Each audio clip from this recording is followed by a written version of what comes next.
अच्छा ये बताओ, ये शेर पर क्यों बैठी हैं दुर्गा मैया?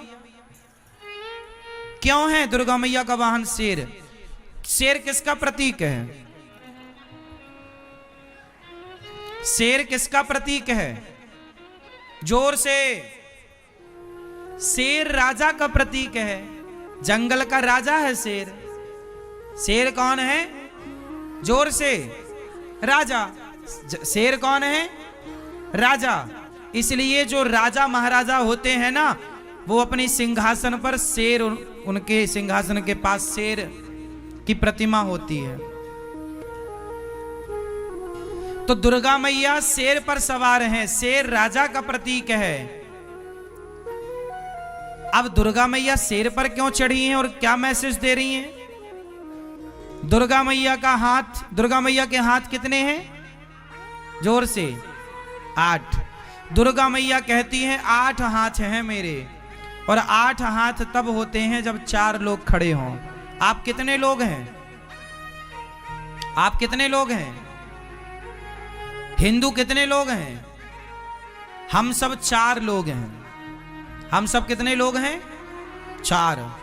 ब्राह्मण, क्षत्रिय, वैश्य और शूद्र। हम कितने भाई हैं? हम कितने भाई हैं? 4।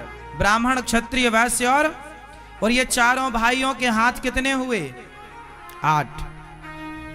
दुर्गा मैया कहती हैं कि तुम चारों यदि संगठित रहोगे तो दुनिया का कोई भी तुम्हारी तरफ देख ना पाएगा। तुम राजा बनकर सारी दुनिया पर राज्य करोगे। इसलिए दुर्गा मैया शेर पर सवार हैं। यदि तुम संगठित रहे तो तुम राजा रहोगे, और यदि तुम संगठित नहीं रहे तो तुम गुलाम हो जाओगे। और यही हुआ कि ब्राह्मण, क्षत्रिय, वैश्य, शूद्र आपस में लड़े। फूट डालो शासन करो की नीति अंग्रेजों ने अपनाई। हम देशवासियों को 700 साल तक गुलाम बनाए रखा। 500 साल मुगलों ने, 200 साल अंग्रेजों ने। हाँ या ना? यदि तुम संगठित होते तो क्या मजाल की कोई तुम पर आक्रमण करता? हाँ या ना?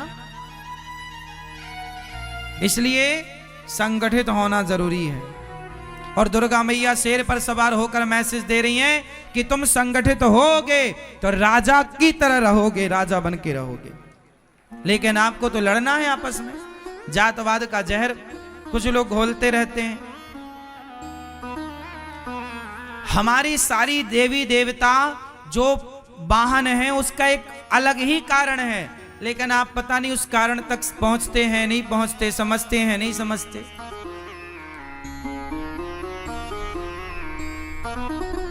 माता सरस्वती का वाहन क्या है?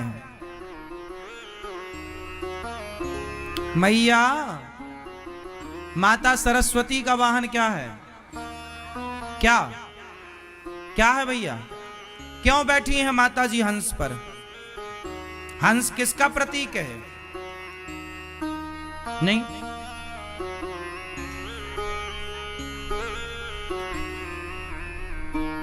हंस का स्वभाव होता है कि वो दूध और पानी मिक्स करके रखने से वो दूध पीता है और पानी छोड़ देता है। तो हंस किसका प्रतीक हुआ? सार को ग्रहण करने का प्रतीक हंस है। सार को गही लहे, थोथा दे उड़ाए। तो हंस जो है वो दूध पीता है, पानी छोड़ देता है। तो सरस्वती मां बैठ गई हंस पर, समाज को मैसेज दिया कि विद्या वही सफल है, बुद्धिमान वही है जो सार को ग्रहण कर ले, असार को छोड़ दे। विद्वान वही है जो सार को ग्रहण करे। मेरी अच्छाइयां ग्रहण कर लो, मेरी बुराइयां छोड़ दो। लेकिन जमाना अच्छाइयां कम ग्रहण करता है, बुराइयां पूरी।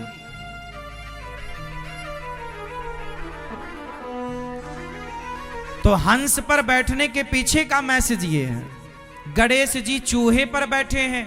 चूहा क्यों? चूहा किसका प्रतीक है? मैया बताएंगी, गुलाबी मैया, चूहा किसका प्रतीक है? नहीं, ये मैया बताएंगी, हमारी सोने वाली मैया जो जाग गई हैं। बताओ मेरी माँ, ये चूहा किसका प्रतीक है? ये इस तरफ की मैया बताएंगी सारी। चूहा किसका प्रतीक है? ये मैया बताओ, इस तरफ की मैया भैया, चलो बताओ किसके प्रतीक हैं? चूहा, मैया पीछे वाले भक्त बताएंगे चूहा किसका प्रतीक है? तर्क का। चूहा तर्क का प्रतीक, तर्क कुतरता रहता कुछ कुछ कुछ कुछ कुछ, चूहा तर्क का। और गणेश जी किसके प्रतीक हैं? बुद्धि के। गणेश जी है बुद्धि और चूहा है तर्क। तो गणेश जी चूहे पर बैठे हैं। बात ठीक है कि बुद्धि हमेशा तर्क पर ही सवार होती है। बुद्धि हमेशा, गणेश जी बुद्धि के देवता और चूहा तर्क का प्रतीक, तो बुद्धि तर्क पर ही तो सवार होती है ना। तर्क क्या है? मां, ये क्या है? ये तर्क है। बिना तर्क के बुद्धिमान हो। छोटे छोटे बच्चा ना तर्क करते हैं, ये क्या है माँ, ये क्या है माँ, ये अंगूर ऐसा क्यों होता है? ये मैया माँ, ये केले के ऊपर छिलका क्यों होता है ना? ये आग गर्म क्यों होती है? ये चंदा को मामा क्यों कहते हैं? ये तर्क है। बात समझ में आ रही है? समुद्र गहरा क्यों है? ये तर्क है। अब बताओ, इस तर्क का उत्तर दो। समुद्र गहरा क्यों है? पानी ठंडा क्यों होता है? ये तर्क है। तो जब तक तर्क मीन्स क्वेश्चन, प्रश्न, आप जब तक तर्क नहीं करेंगे, प्रश्न नहीं करेंगे, तब तक आपका विवेक नहीं बढ़ेगा, बुद्धि।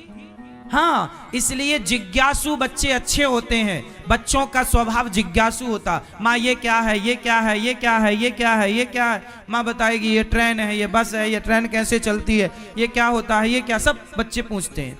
तो ये तर्क है, जिज्ञासु है, प्रश्न है। बिना जिज्ञासा के आप कुछ नहीं समझ पाएंगे। तो तर्क किस पर सवार है? बुद्धि किस पर सवार है?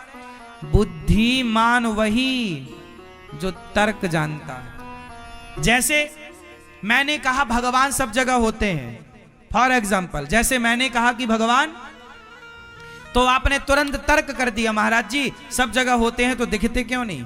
ये तर्क है।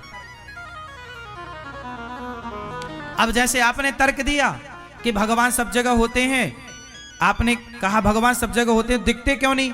आपने ये मेरे से तर्क किया। ये तर्क मतलब ये प्रश्न, आपने प्रश्न पूछ दिया, तर्क किया। अब उसमें मैं दूसरा तर्क दूंगा कि जैसे मिश्री में मिठास होती है पर दिखती नहीं है, उसी तरह भगवान होते हैं, दिखते नहीं है। तर्क से तर्क को काट दिया।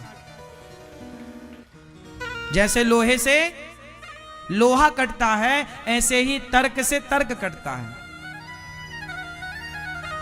ये तर्क शास्त्र होता है मेरी माँ, इसकी पढ़ाइयाँ होती हैं। इतने जल्दी तुम्हारी खोपड़ी में सब चीजें ना घुसेंगी, पर फिर भी हम तुम्हें समझा रहे हैं जितना तुम समझ पाओ। इसका बहुत पढ़ाई करनी पड़ती है, समझना पड़ता है चीजों को। तार्किक व्यक्ति भी बुद्धिमान होते हैं, बिना तर्क के व्यक्ति बुद्धिमान हो ही नहीं सकता। इसलिए बच्चों को तर्क करना। आजकल के बच्चे ना माँ बाप से कुछ पूछते हैं, माँ ये भगवान है तो दिखते क्यों नहीं, ऐसा क्यों? तो माँ, अरे चुप रह, चुप रह, ये तुम्हारी माँ ना तुम्हारी बुद्धि का विकास नहीं होने दे रही है। हर जगह बच्चों को चुप ना कराया करो। बच्चे प्रश्न कर रहे हैं मतलब बच्चे अच्छे हैं। जो प्रश्न नहीं कर रहा वो बोदा है, बोदा।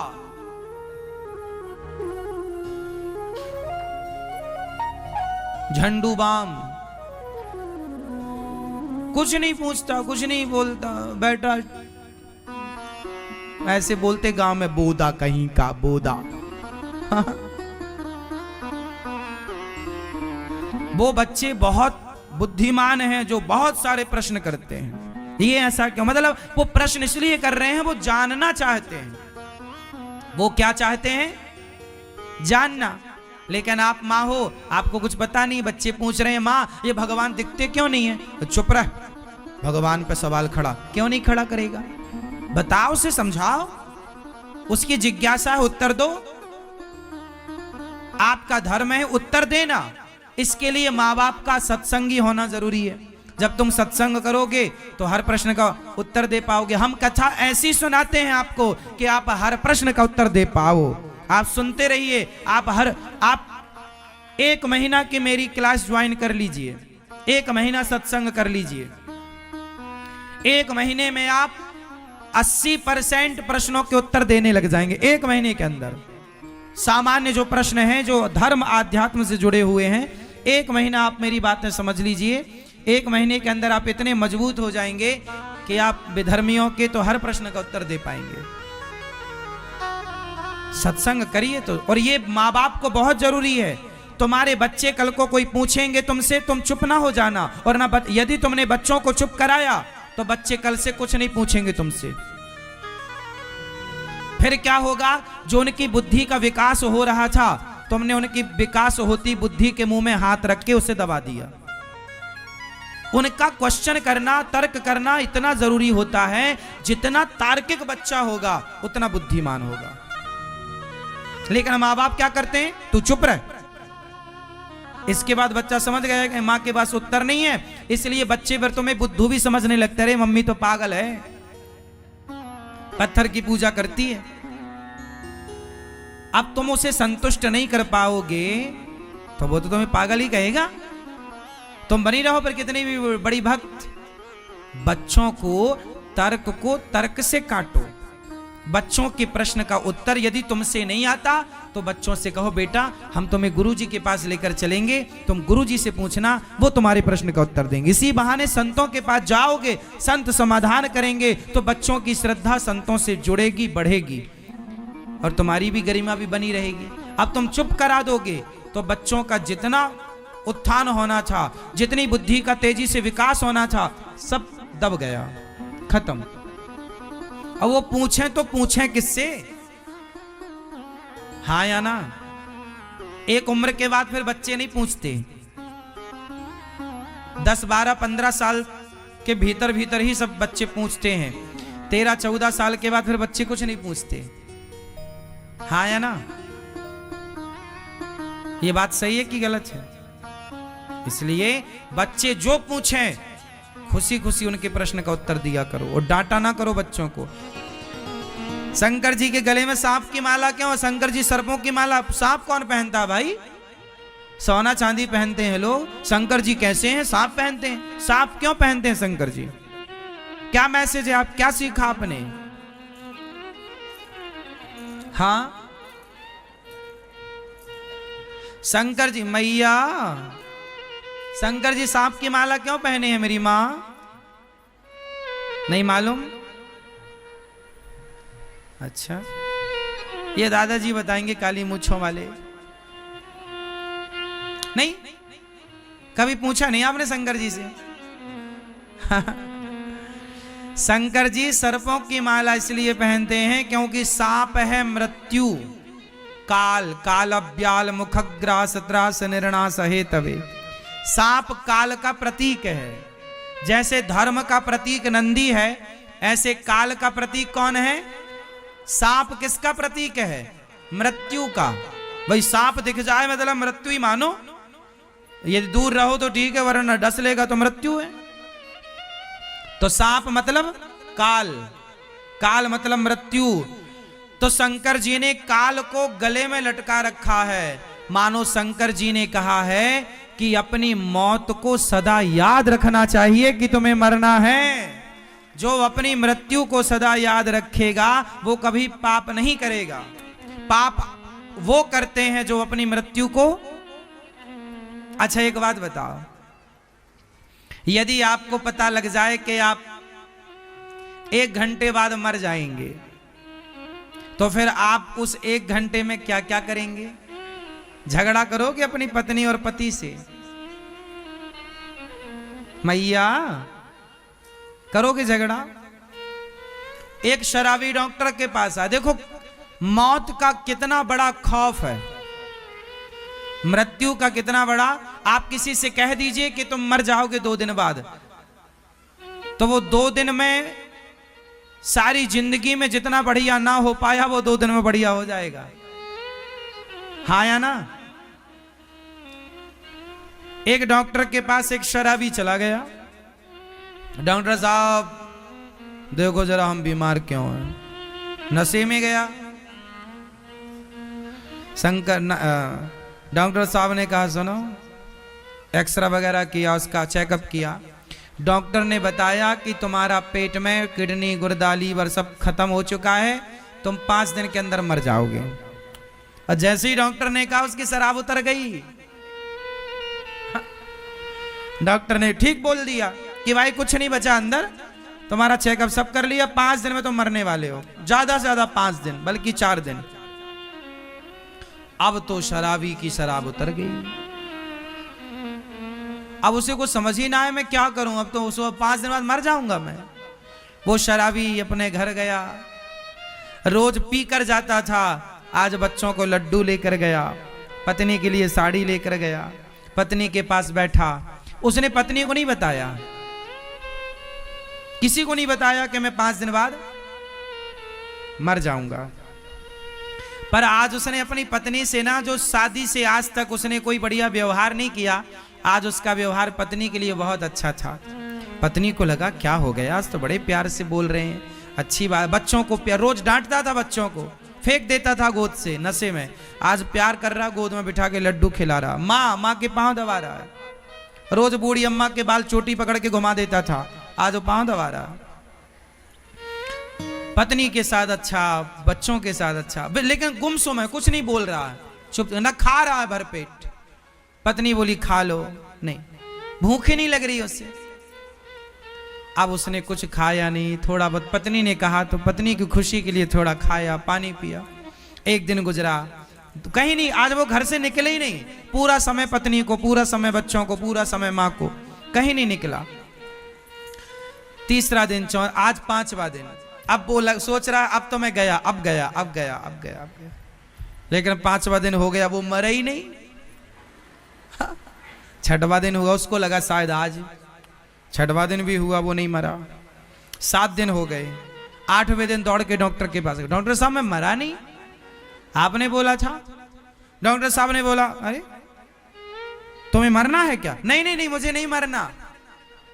डॉक्टर साहब बोले चिंता मत करो, तुम मरने वाले नहीं हो, तुम बिल्कुल नहीं मरोगे, अभी तुम्हारा किडनी विडनी सब ठीक है। अरे तो आपने हमें डरा क्यों दिया? पागल, डराया ना होता तो इंसान बनता। सारी जिंदगी में तेरी पत्नी ने, परिवार ने, सबने समझाया तो इंसान बन पाया, लेकिन मौत के भय से 5 दिन में इंसान बन गया। इसलिए किसका भय जरूरी है? मृत्यु का।